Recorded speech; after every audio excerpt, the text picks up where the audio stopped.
fans, it's Michelle Joy Phelps, and I'm joined with none other than Edward Hearn. How are you? Shout out to Behind the Gloves, #1 US outlet. Oh, thank you. Appreciate that shout. How are you? How are things? I'm very well. I'm You're very a busy excited. man. Yeah, I'm busy, but I'm very excited, and we're blessed to be here again because like you can't walk out there without just going, wow, you know. Might be a little bit of rain on Saturday. Don't worry, we're going to be singing in the rain, having a party. But just excited about the card. Nervous about the main event as well because I think it's a very tough fight. But this is what we live for, you know. A lot of people are overlooking Povetkin. I was just, randomly asking people what are their predictions, and it seems as if everyone is convinced that Joshua's going to get the knockout.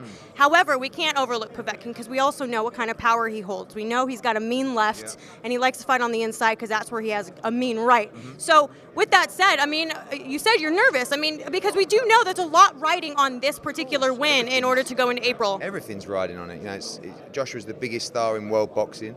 All the championship heavyweight belts are riding on this fight, and he's very, very dangerous. So, it's a case of, to the casual audience, people just go, oh, Joshua's going to win easy. Right. People in boxing go, I think Joshua will win, but this is a tough fight. Povetkin's ranked #3 in the Ring magazine. You've got Joshua, Wilder, Povetkin. That should tell you everything you need to know. He's #1 in the WBA. He's #1 in the WBO. So, Rate your nerves, though. I mean, because he's already fought Vladimir Klitschko, which was a super. Yeah. So rate my nerves. Like for Klitschko was 10 out of 10 nerves. I would say 8 out of 10 nerves at the moment, and for Parker was probably 7 out of 10 nerves. I'm more fearful in this fight than I was in the Parker fight because of Povetkin's experience, his toughness, and it's kind of like last chance saloon, So he's going to put everything into this fight, and he's going to give Joshua's going to have to nail him down, beat him up and knock him out, and I believe he will do that. Ed, we do know that Povetkin has had a history in failing drug tests. Was there stringent testing done for this fight? Yep, I mean, he's signed up to the casual testing of VADA with the WBC and other governing bodies, which is great for boxing, don't get me wrong, but it's not strict enough for me. So we employed VADA for additional testing over a 10-week period for both guys. We do it for every fight for Joshua. I would say Povetkin's had 6 tests or so in the last 10 weeks. So we're confident that he's a clean fighter. I believe he is anyway, to be honest with you, knowing their team, but rather safe than sorry, and we're comfortable with that position. We got Lawrence Coley who's facing Matty Askin, who's vowing to knock him out. We do know that there's a lot riding on Lawrence Coley's win. There's a lot of potential big fights. You now have Asik, there's Bellew, there's a lot of other people that we can match him up with. So let's talk a bit about that fight. Yeah, I mean, I think it's a brilliant fight because, Coley is so raw. He's had 9 fights. Matty Askin's very experienced, and he's sort of coming into a great run of form. So on paper, is it too early, or is he just too good for Askin? Coley is very level-headed. I don't think he'll melt under the pressure. But you only find out how good these kids are when they step up in these kind of fights. Maybe he's just overrated and he'll get knocked out. If he is the real deal, he'll win. With the cruiserweight division, Bellew against Asik, I believe after that fight, all the belts will become vacant. So even the winner of this fight will be all of a sudden looking at it thinking, wow, I need to get myself in position here because, in 4, 5, 6 months' time, I could get a world title opportunity. And I wanted to ask you about the fight that was just this past weekend, Canelo Triple G. The rematch? Can I get your thoughts on that? Yeah, embarrassingly, I haven't watched the whole fight in full yet. Everyone's asking me. For the clips that I saw, it looked like Canelo was the aggressor, backing Triple G up, which was incredible tactics. But most people sound like they thought Golovkin won.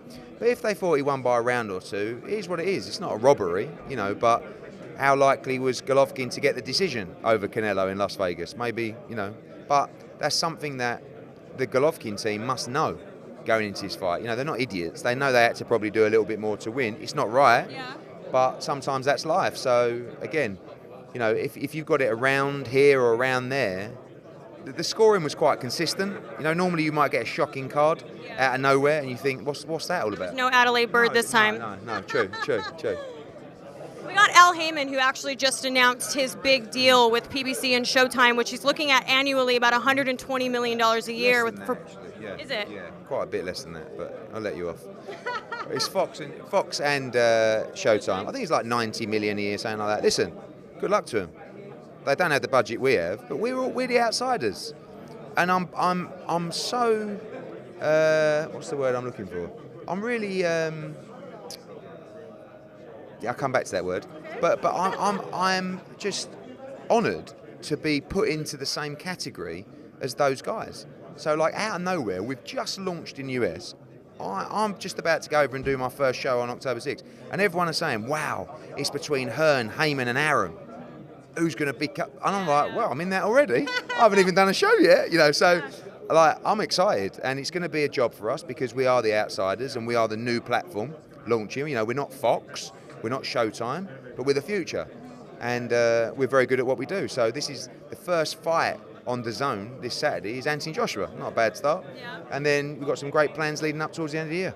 Ed, you're smart and savvy. You dress well. You play the part. You're a great talker, by the way. I need some speech lessons from you because, my God, sometimes the stuff you be saying. Did you ever take any classes? No, just listen to my dad for about 25 years. You know, yeah, copied. All those dinners with Dad, huh? Yeah, pretty much. Well, do you ever feel, because I asked Frank Smith this, do you ever feel that because you're the younger of the group, that it's harder to be, not taken seriously, because obviously you are taken very seriously, but I guess to garner that respect that you say someone like Bob Arum has or so forth? People, it's the same with my dad. You know, when a fighter comes into the office to meet me, if my dad's there, my dad will sit down with him and they'll be like this.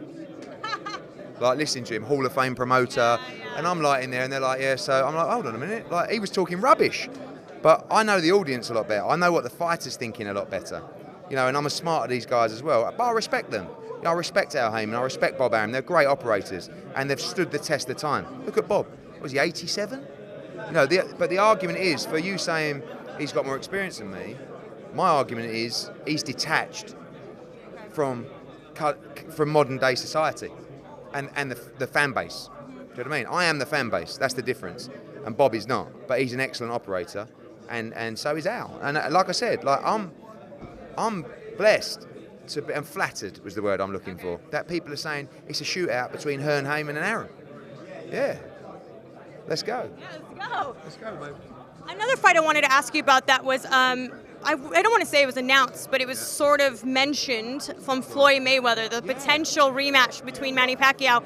What do you make of that? Because now it's sort of, if it is true, it just basically bumped Amir Khan, and now we can possibly get Khan and Brook. Yeah, I mean, I think it makes that fight more likely. But, you know, on the other side, you've got, I don't believe that fight's happening for a million years, but every time Mayweather does something quirky, it tends to happen. So who knows? But, you know, like you said, if Mayweather Pacquiao does happen, that does make Khan Brook more likely. And if it doesn't happen, then what's to be said about that? I feel like the British public is going to throw a fit, Eddie. Yeah, look, I mean, you know, I make it clear I want Khan Brook. Yeah. You know, I understand why Amir wants the Pacquiao fight from a global scale, but you are right. You know, the British fight fans, they want Khan Brook, and they want it ASAP. So I'm meeting him today, actually. So we'll have a chat and see where we're up to. Well, thank you so much for your time, Eddie. I appreciate you very much. Any final words? Yes, America. October the 6th, live on DAZN. We are there. Vargas Delorme, Beterbiev against Johnson for the IBF light heavyweight title. Danny Roman against Gavin McDonnell for the WBA super bantamweight title. Jessica McCaskill, Jarrell Miller against Thomas Adamek as well. Then October the 20th in Boston, I think the best card I've ever put on, live on DAZN. Saunders Andrade for the WBO middleweight champion. Our new signing, Tevin Farmer, IBF super featherweight champion, takes on James Tennyson. The biggest star in women's boxing, Katie Taylor, takes on Cindy Serrano. Galahad against Toka Clary, final eliminator for the winner of Warrington Frampton. Tommy Coyle's on the card. Mark DeLuca's on the card as well. Daniel Yelusnov, the Olympic gold medalist, is on the card as well. Scott Quigg is on that card as well. Do not miss it. Sign up to DAZN today. Let's go. Jesus Christ. Well, there you have it. Bye, fight fans. Hey Fight fans, it's Michelle Joy Phelps. If you haven't already subscribed to our YouTube channel, make sure you do so by clicking this icon right here, or else